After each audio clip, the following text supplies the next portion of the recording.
All right, let's talk about something we've all wondered about, fake friends.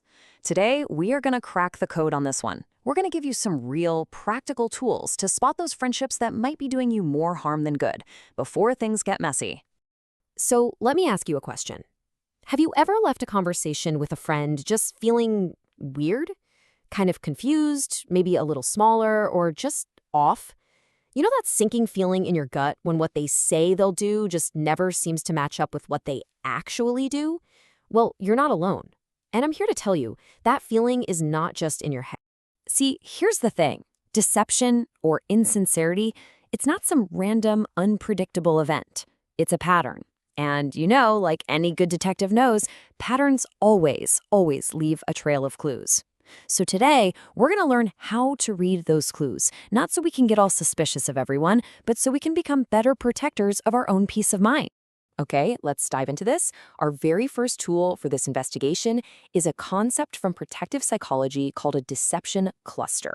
Honestly, this is the foundation for seeing things with total clarity.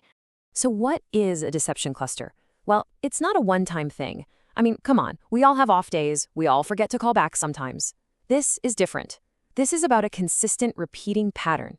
It's when someone says, "I'll be there for you," but their actions show time and time again that they're never available. Or their stated intention is to support you, but their words always have a little passive-aggressive sting. That gap, that space between their words, their actions, and their intentions, that is the number one clue you're looking for.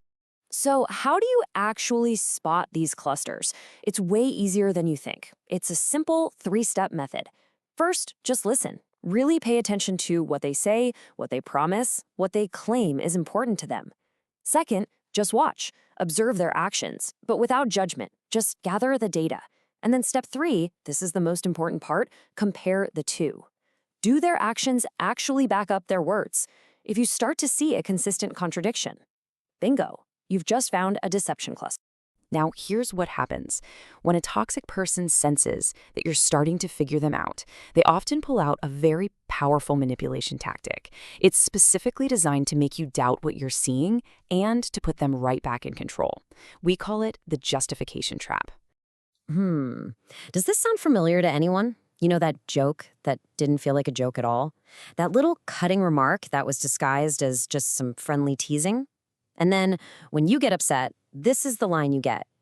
It's such a classic script, right? And it is incredibly effective at just shutting the whole conversation down. And this, right here, is the trap. The focus instantly flips from their hurtful behavior onto your reaction.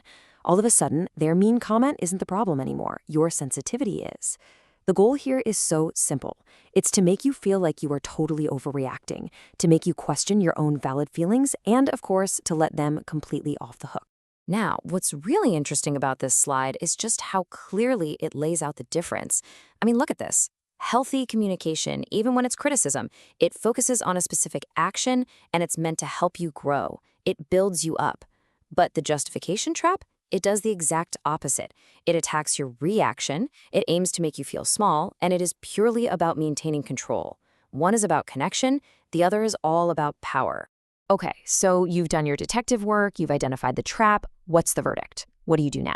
Well, the answer isn't some big dramatic confrontation. It's a quiet, firm, and honestly incredibly empowering strategy called natural consequences. This is a real game changer. Instead of always absorbing the negative impact of someone else's choices, you just step aside. You let the natural outcome of their behavior play out. You're not punishing them. You are simply stopping your role as their safety net.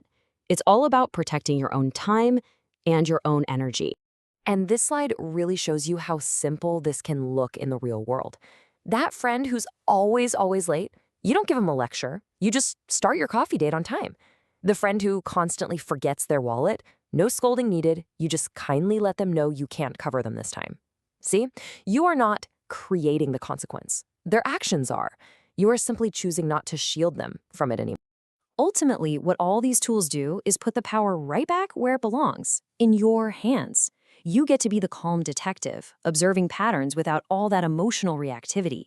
And you become the firm protector of your own well-being, setting boundaries not with anger, but with clear, simple, quiet action. And that really leads us to this final thought. The goal here isn't to build walls around yourself. It's to build healthier fences. It's about being more intentional with your most valuable resource, your energy. Because when you stop pouring it into relationships that drain you, you have so much more to give to the ones that truly fill you up. So I'll just leave you with this. Who in your life has truly earned your time?